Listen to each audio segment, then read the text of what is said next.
এই যে ব্যক্তিকে আপনারা দেখছেন, এই ব্যক্তির নাম হচ্ছে রতন চক্রবর্তী। তিনি একজন আদ্যপ্রান্ত ইস্ট বেঙ্গল সমর্থক এবং তিনি বর্তমানে মোহনবাগান সুপার জায়েন্ট ক্লাবের মিডিয়া ম্যানেজার। কোনো সমস্যা নেই, কোনো সমস্যা নেই। একজন ইস্ট বেঙ্গল সমর্থক তিনি প্রফেশনালি মোহনবাগান সুপার জায়েন্ট ক্লাবের মিডিয়া ম্যানেজার হিসেবে থাকবেন, সেটা নিয়ে আমাদের কোনো সমস্যা নাই। সমস্যা কোথায় তাহলে? সমস্যা হচ্ছে ইনি একটা হোয়াটসঅ্যাপ গ্রুপ খুলেছেন, যে গ্রুপের মাধ্যমে তিনি মোহনবাগান মিডিয়া ম্যানেজার হিসেবে তার বিভিন্ন কর্মকাণ্ড করেন বা মোহনবাগান মিডিয়া পেজ বা সবকিছু চালান। অদ্ভুত ভাবে সেখানে এমন কিছু লোককে তিনি লুকিয়ে রেখেছেন, যাদের একজনের, তার নামটা দেবময় ঘোষ, অনেকেই চেনেন, তিনি কুখ্যাত, কারণ তিনি একজন ইস্ট বেঙ্গল সমর্থক।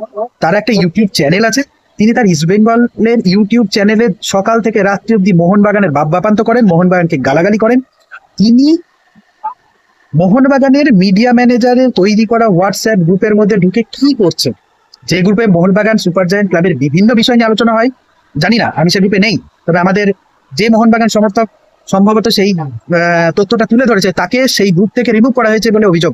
সব থেকে মজার ব্যাপার, এত কিছু অসভ্যতামির পর মোহনবাগান সমর্থকরা যখন তাকে মিডিয়া ম্যানেজার পদ থেকে সরানোর দাবি তুলেছেন, তার ফেসবুক পেজ কতটা উদ্ধত্তপূর্ণ হলে এই ধরনের ফেসবুক পেজ করা যায় সেটা আপনাদেরকে পড়ে শোনাই।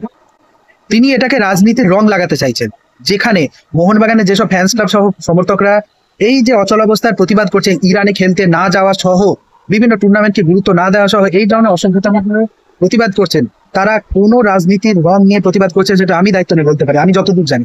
তিনি পোস্ট করেছেন, রাজনীতির মঞ্চে শূন্য হয়ে যাওয়া পাত্তা না পেয়ে কিছু অতৃপ্ত লোকজন আমাকে বা ঐতিহ্যবাহী কোনো প্রতিষ্ঠানকে গালাগালি দিয়ে বা কুৎসা করে নিজেদেরকে অন্ধকার থেকে আলোয় ফেরাতে চাইছেন, অযথা নিজেদের আলোকিত করতে চাইছেন। তাদের সংবেদনা জানাই, অবসাদগ্রস্ত মানুষদের এই আর্তনাদ ভালো লাগে।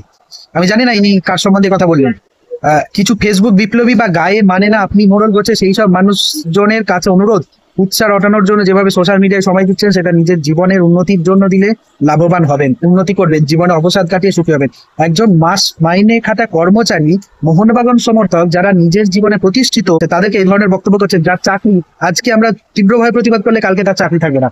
ওনার প্রোফাইলটা থেকেই আর একটা পোস্ট দেখতে পেলাম, যেখানে তাপস দি নামের একজন ব্যক্তি পোস্ট করেছেন যে রতন চক্রবর্তী, ব্যাকেটে লিখেছে media head Mohun Bagan super giant.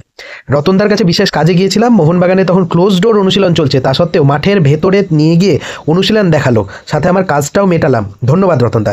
মানে ক্লোজ ডোর অনুশীলন, যেটা কারো দেখার পারমিশন থাকে না, সেটা রতন চক্রবর্তী তার পরিচিত কাউকে, জানি না তিনি আদৌ মোহনবাগানি কিনা, তাকে নিয়ে গিয়ে ক্লোজ ডোর অনুশীলন দেখালেন।